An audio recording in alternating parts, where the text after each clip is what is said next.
5, 4, 3, 2, 1, 0.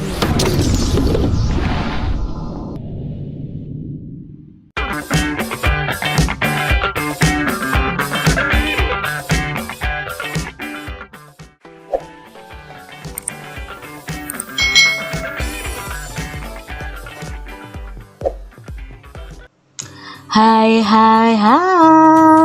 bertemu lagi dengan Kak Citra di sini adik-adik. Nah, hari ini kita akan belajar di tema 2, subtema 1 pembelajaran yang kedua. Kita masih belajar tentang rukun dalam perbedaan. Mari kita belajar dengan penuh semangat. Pelangi itu indah karena warnanya yang berbeda-beda. Hidup berbangsa dan bertanah air juga indah jika kita hidup rukun walaupun berbeda-beda. Pernahkah adik-adik membayangkan pelangi itu warnanya sama semua?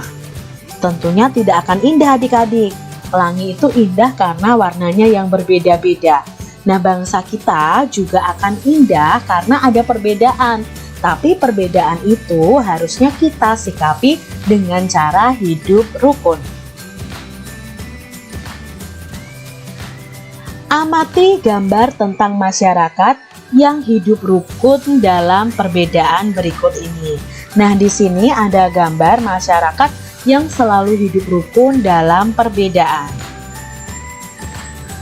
Mari kita baca bacaan perbedaan yang menguatkan. Kampung Cempaka adalah sebuah kampung transmigran. Warganya berasal dari berbagai daerah padat di Pulau Jawa. Hal itu menjadikan mereka berbeda suku maupun agama. Di Kampung Cempaka hiduplah 5 orang sahabat.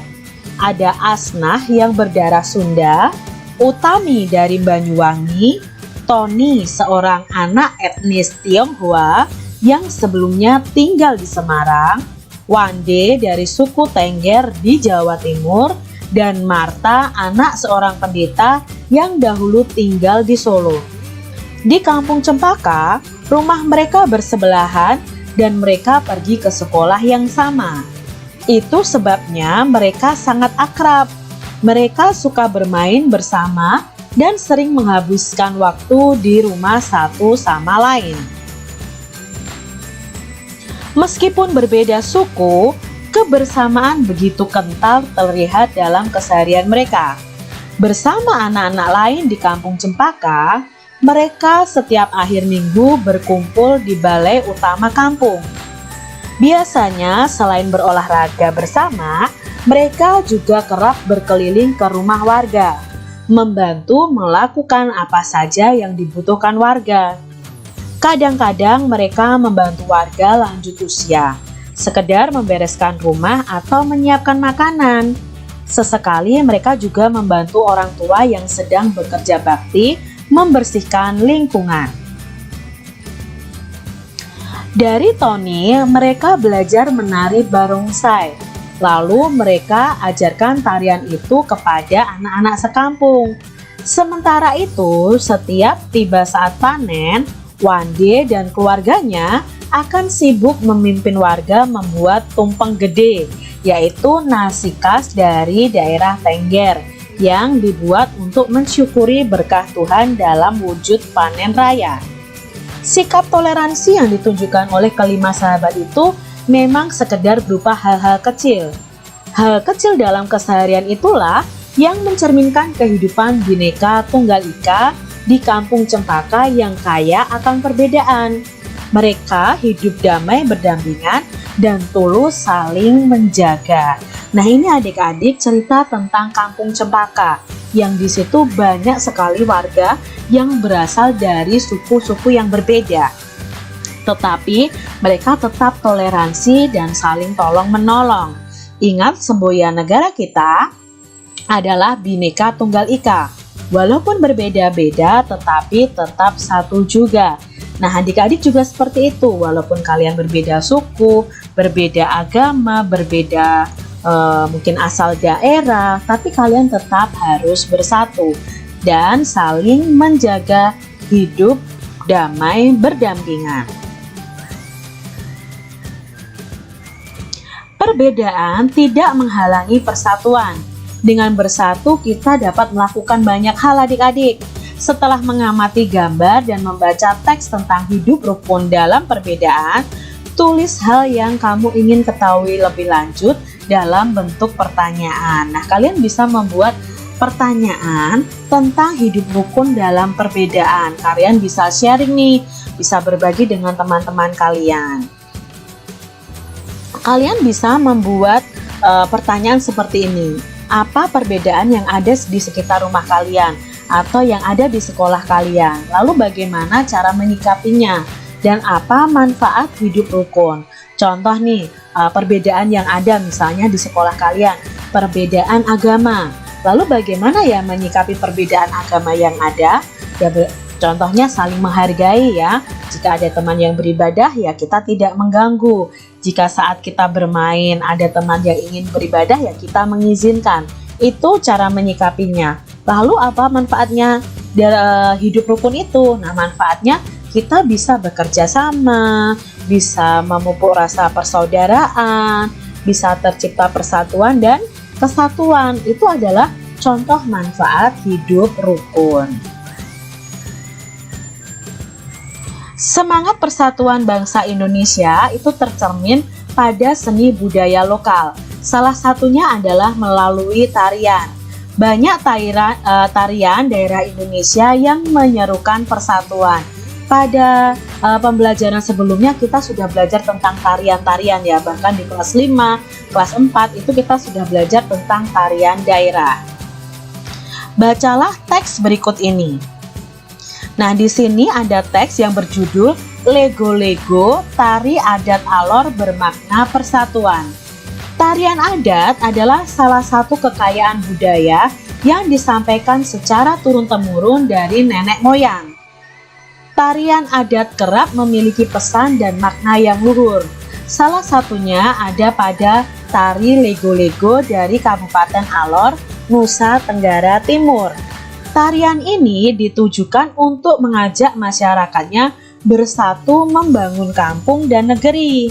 Pada masing-masing kawasan di Kabupaten Alor, terdapat gaya tari dan nyanyian yang berbeda-beda. Namun formasinya tetap sama, yakni lingkaran. Masing-masing nyanyian dan pantun yang diungkapkan saat menari memiliki arti serta harapan yang berbeda-beda. Beberapa literatur menyatakan bahwa tarian ini sempat menjadi tari perang. Sekarang tarian ini lebih sering digunakan untuk menyambut tamu.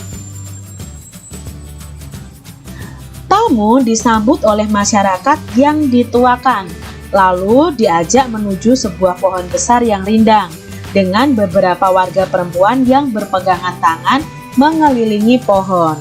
Tamu dipersilahkan untuk ikut serta dalam tarian tersebut. Dengan gerakan kaki yang diatur sedemikian rupa, penari akan bergerak mengitari pohon. Pada saat yang sama, sirih pinang dan minuman sopi ditawarkan. Gerakan kaki dan nyanyian di masing-masing daerah bisa saja berbeda, namun bentuk formasi lingkaran dan komponen tradisional lainnya masih tetap sama. Di dalam lingkaran ada 3 lelaki yang memiliki tugas berbeda. Ada yang memukul gong yang nadanya akan digunakan untuk menghitung langkah penari. Kemudian ada seorang lelaki yang bernyanyi sekaligus mengucapkan pantun adik-adik. Dan seorang lagi bertugas membagikan sirih pinang serta minuman sopi. Selain menjadi identitas setiap suku, tarian ini menjadi salah satu identitas pemersatu masyarakat Alor yang punya mimpi agar masyarakat dan pendatang terus bersatu membangun kampung serta negeri. Nah, bacaan ini diambil dari berita1.com tanggal 8 Juni 2014. Ini adalah cerita tentang tari Lego-Lego ya. Nah, tari Lego-Lego ini merupakan identitas dari suku Alor. Adik-adik, tari ini itu mewujudkan suatu persatuan, ada makna persatuan. sehingga gerakannya itu formasinya selalu membentuk lingkaran dan bergandengan tangan. Ini adalah tari lego-lego. Setiap tari tradisional itu terdiri atas penari yang melakukan tarian bisa secara perorangan, berpasangan, atau berkelompok. Nah, kegiatan menari lebih dari satu orang, apalagi berkelompok, itu harus membutuhkan kekompakan. Posisi dalam menari itu perlu diperhatikan oleh seorang penari. Pengaturan posisi ini disebut dengan pola lantai. Jadi dengan ada pola lantai ini, posisi penari itu tidak monoton adik-adik. Seorang penari harus memperhatikan perpindahan, pergerakan, dan pergeseran posisi saat menari. Pola lantai adalah pola denah yang harus dikuasai oleh seorang penari dan berfungsi untuk membuat posisi dalam sebuah ruang gerak. Nah, kita akan belajar mengenai macam-macam pola lantai. Pola lantai yang pertama adalah pola lantai vertikal atau lurus. Tari klasik banyak menggunakan pola lantai vertikal. Penari membentuk garis vertikal, yaitu garis lurus dari depan ke belakang. Nah, pola lantai ini memberikan kesan sederhana tetapi kuat. Contoh tarian yang menggunakan pola lantai vertikal adalah tari Yuspan dari Papua, tari Serimpi dari Jawa Tengah, dan tari Cengkedan dari Bali. Pola lantai berikutnya adalah pola lantai diagonal. Penari berbaris membentuk garis menyudut ke kanan atau ke kiri. Nah, ini contohnya adalah tari Gending Sriwijaya dari Sumatera Selatan. Pola lantai berikutnya adalah pola lantai garis melengkung atau garis lingkaran. Tari rakyat dan tari tradisional banyak menggunakan pola ini. Pola lantai ini memberi kesan lemah dan lembut. Nah, contoh tariannya adalah tari Mabadong Toraja Sulawesi Selatan dan tari Randai dari Sumatera Barat. Kamu baru saja belajar tentang pola lantai dalam menari. Kerjasama yang baik harus dimiliki oleh seorang penari agar menghasilkan tarian yang indah.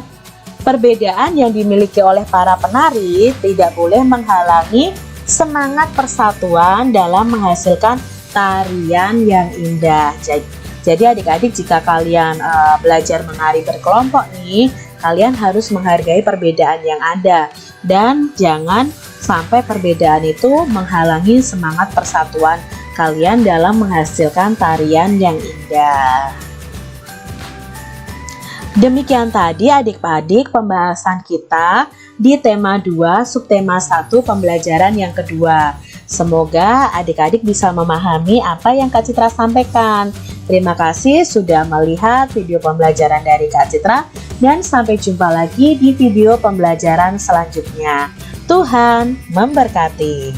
Jangan lupa tekan tombol subscribe, lalu tekan loncengnya, tekan juga tombol like, lalu share ke media sosial kalian.